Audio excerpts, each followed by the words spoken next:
Welcome to my little house. I'm coming to you from my dining room table, and this is a video that I've been needing to make for a while. What is intuitive emotional healing? We're going to get there, but first I want to give you a little bit of a backstory. So in 2021, I started teaching this. And back at that time, the framework was a lot simpler than it is now. Over the last 5 years, as I've been walking this walk and applying this framework and living this framework, I've changed fundamentally, but the framework has expanded. Until really recently, it's been hard for me to put into words in a precise way what we're actually doing, because the truth is we're reorienting the inside of ourselves entirely. This process will completely change the way that you see yourself, the way you see the world, the way you feel about your feelings. It'll help you have greater awareness of your mind. It'll deepen your relationships. The amount of things that this process will help with is infinite. It affects every area of our life. But being able to put into a really succinct description what exactly this work is, it's taken me this entire 5 years to be able to speak to it. So what is intuitive emotional healing? There really are two big facets to this work. One, I'm calling emotional discernment, which in the past I've called practical awareness building, but then I realized practical awareness building is just one part of emotional discernment. So we've got emotional discernment, and then we've got emotional competence. So let's start with emotional discernment. Emotional discernment is the ability to identify that you have a feeling first. Can we spend enough time in our bodies to actually notice that we're having the sensations of a feeling? The second part, and why I'm calling this emotional discernment, is once we get connected to that feeling, we then need to know what to do with it. And through all of my experience, and all the work that I do in one-on-one sessions and in my community, the Conscious Heart Academy, it's very, very clear. Not all of our emotions are the same. Some of them are very productive and really help us get to deeper levels of healing. And some of them, when we stay in them, we just swirl and we don't actually make any impact on the healing that we're wanting to do.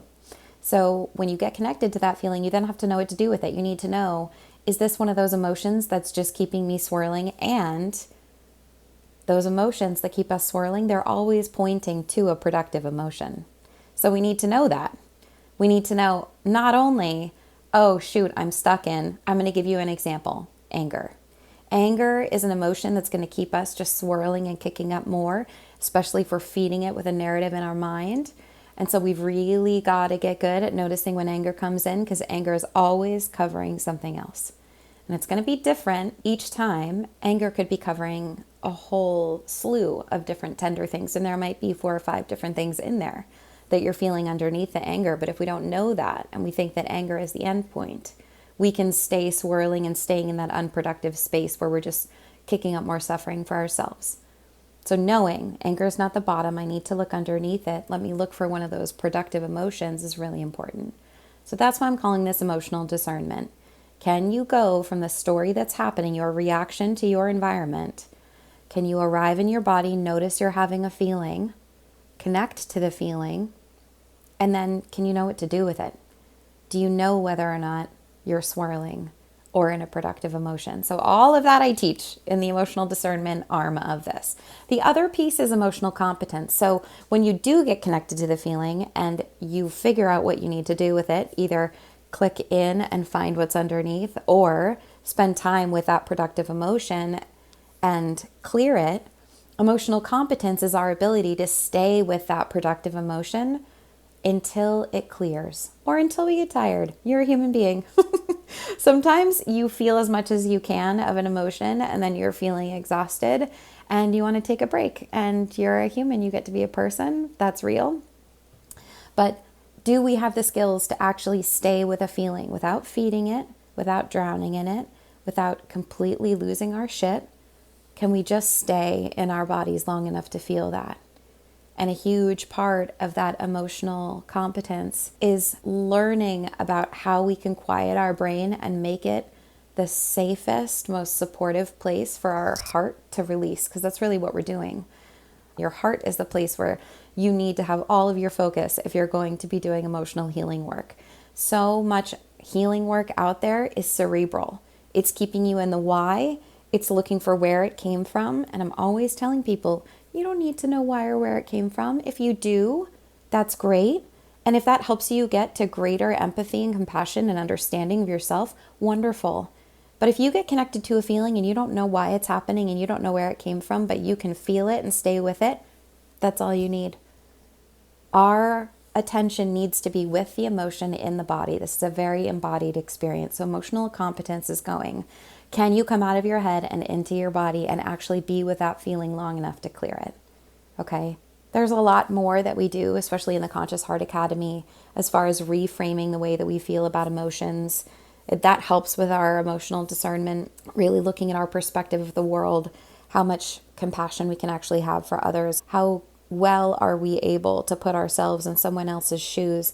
There's a lot of reorienting the way that our brains are patterned to look at the outer world, because the way we look at the outer world creates a lot of the suffering that we experience in our minds.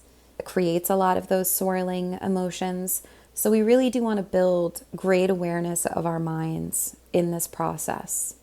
So all of that put together, practical awareness building of your mind is part of your emotional discernment.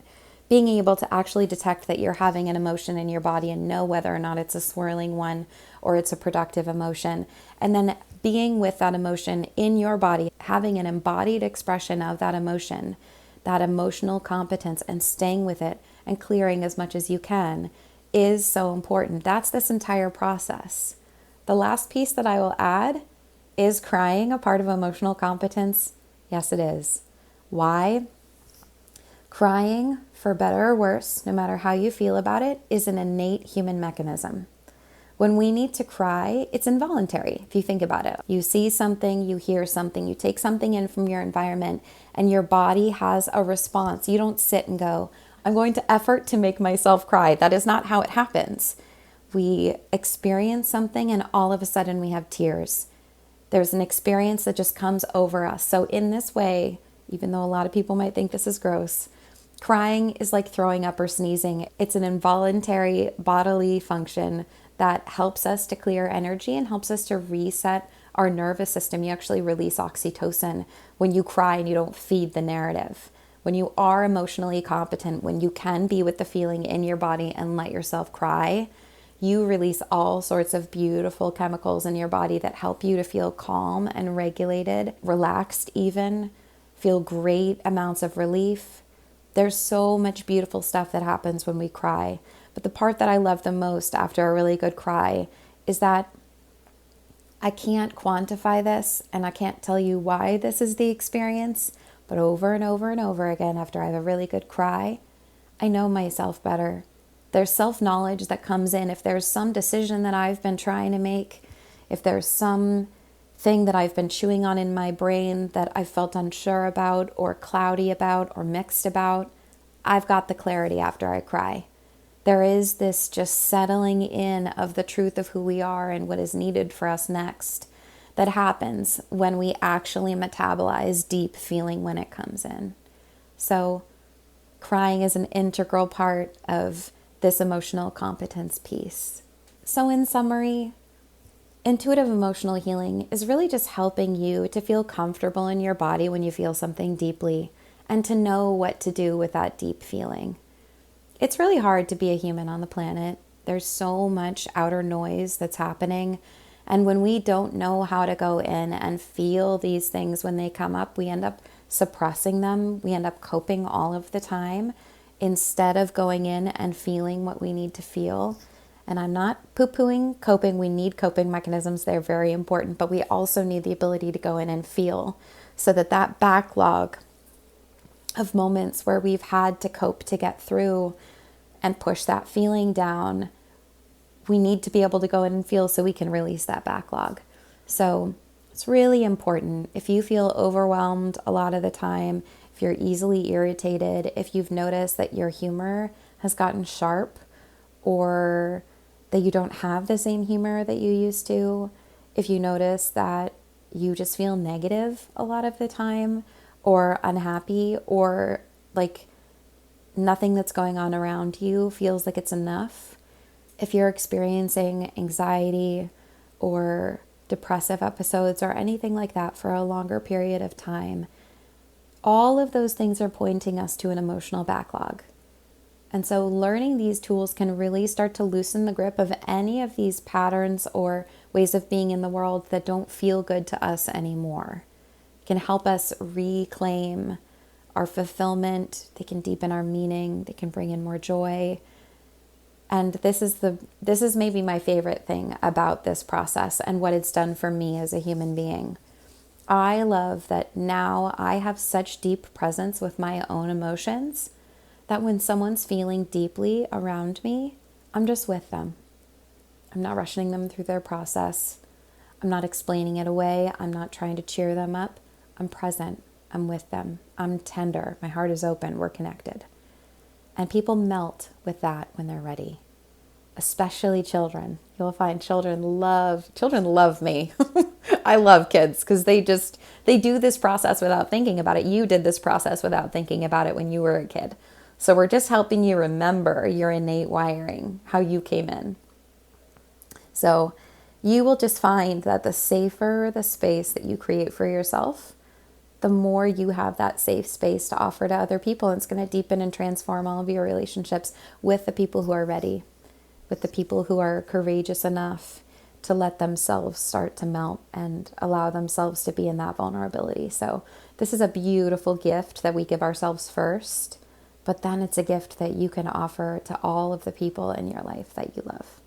So if what I'm saying resonates with you, there are two really good ways to get started in this work. The first one is the Conscious Heart Academy, which is my online classroom and community. It's housed on Mighty Networks.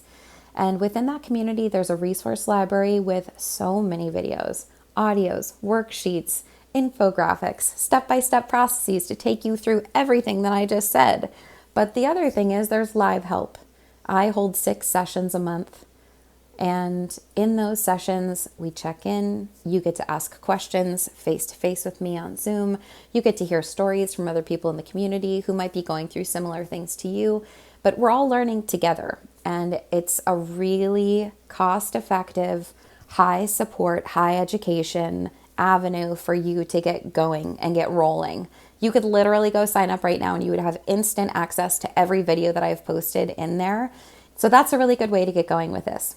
If you're saying, I am not an online community person, I don't feel comfortable talking about my stuff in a group, I totally get it. And that's why I also offer one-on-one sessions. So those sessions are usually over Zoom, but if you live in Maine and you want to schedule an in-person session, we can make that happen. But those sessions are more like talk therapy. You and I will sit, we'll talk, you'll tell me about what's going on in your life, and I will figure out based on what you're sharing and the patterns that we're seeing and what you're struggling with, where to start you off in this process. I'll send you your recording after and get you any resources that would be supportive as you continue on. So if you're ready to get started in this, go check out the Conscious Heart Academy or book a one-on-one session and come join us. So you really don't need to do this on your own. And there is a pretty straightforward way that we can build emotional competence and intelligence without having to fight through the dark and do all of this by ourselves. So hope to see you soon.